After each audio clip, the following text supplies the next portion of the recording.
Ever since Europeans arrived in North America, they had been involved in shipping goods back and forth across the Atlantic Ocean. In order to make this economic system work, the British tried to control the goods that are going to the colonies. And it was this goods coming back and forth which made a few places on eastern North America important. Whether it's the Boston Tea Party or the Boston Massacre. Fire! We have these big historical events that we can situate our game around. All of these events that people have a rough understanding of, but they've really never experienced.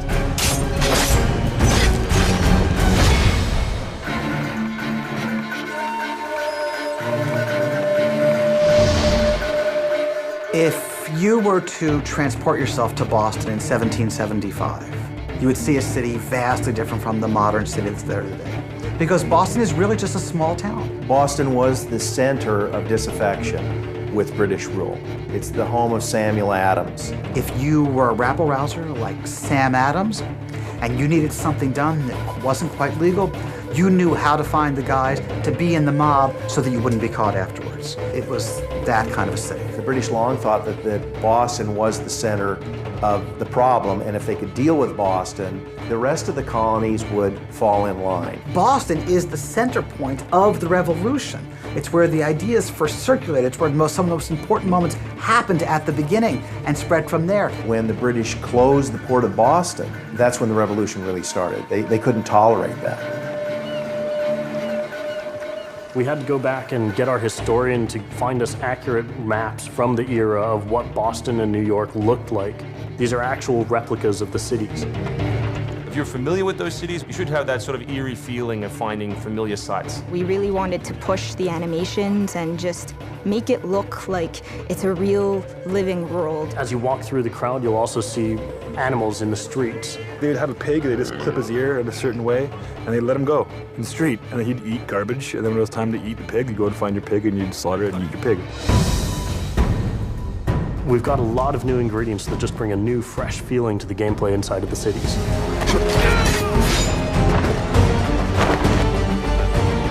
We have these great new stalking zones that you're going to find throughout the cities. It's a great way for you to remain hidden from your enemies and actually be able to sneak up to them so that you could assassinate.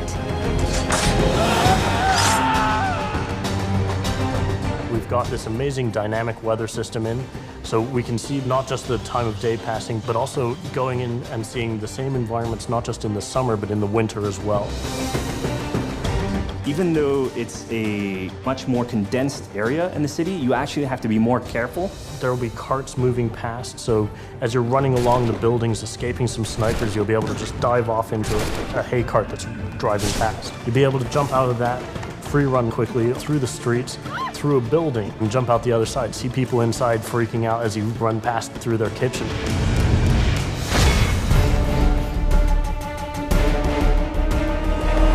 Living on the frontier was extremely difficult. Not only did you have harsh winters, cold, freezing temperatures, in the summer you had heat, humidity, so it was a gamble every year that you were out on the frontier, whether you're going to make it or not. For AC3, the biggest difference is just having access to the frontier. So this huge wilderness area that you can sort of explore at your own pace.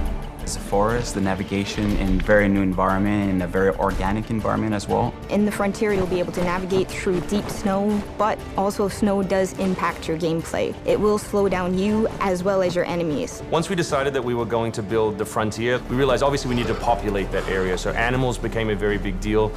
We have over 24 different species of animals in the game. There's an entire hunting loop that you can engage in. Whenever you're building elements such as animals, you're halfway trying to be real and halfway trying to fulfill that fantasy of what people expect.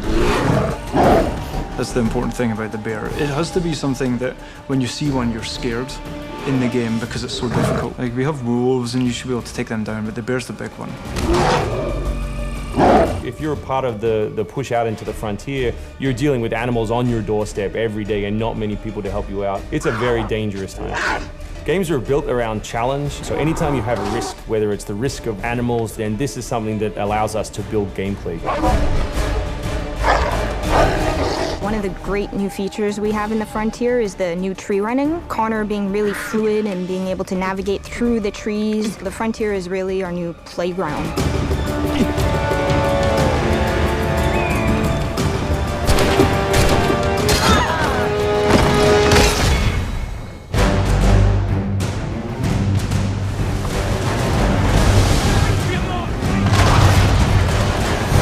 war at sea was truly a global war and involved not only the British, but the French and the Spanish and the Dutch.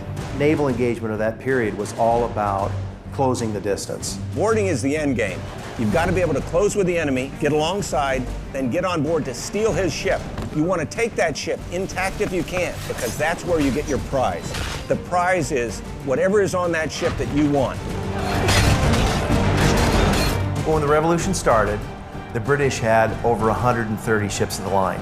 Americans had none. So they had to build a navy from scratch in a hurry. Now the French helped a little bit and donated a couple of ships. But then Yankee ingenuity kicked in and the privateer was born. A privateer is a legalized pirate, a private vessel that operates with the authorization of the government to attack enemy commerce. The glory of the privateer was if you caught a British ship, a cargo ship out on the high seas and captured it, you brought it back to port, those goods were sold, and you got a share in that. During the Revolutionary War, over 2,000 British merchantmen were captured by privateers. That's over $66 million worth of commerce. The privateers held the line and kept us alive. They bled the British white. By the middle decades of the 18th century, the British had the most powerful navy in the world. The Royal Navy was very well organized and was very disciplined. The privateers, on the other hand, benefited from not being as disciplined, but being well-trained and very aggressive. It became a real problem for the British because they had to use their warships to guard their convoys. The privateers could exercise a tremendous amount of initiative to take advantage of changes in weather, to sneak up, to use any advantage that they could. A privateer was very much a mercenary. If you saw a ship on the distance and chased it, and it happened to be a British man of war, you were going to prison. But you were not going to be treated well. You were not thought of as an enemy soldier or sailor. You were thought of as basically a pirate. Naval warfare was absolutely decisive to success in the American Revolution. Commerce comes by sea, at the same time invaders come by sea. You control the sea and you control the conflict. It's a huge part of the historical period. The revolution is won pretty much at Yorktown by a blockade of ships. You know, we can't ignore this part of the history. This is critical. This is something that we have to do. We started a whole team up just to specifically focus on the naval experience.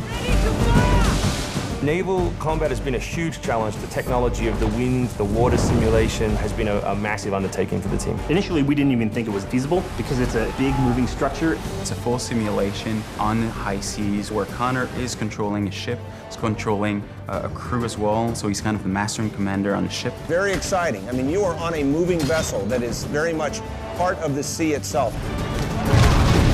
This is something that we wanted to engage in and build for the game. That was a huge challenge that we set ourselves and actually turned out pretty good.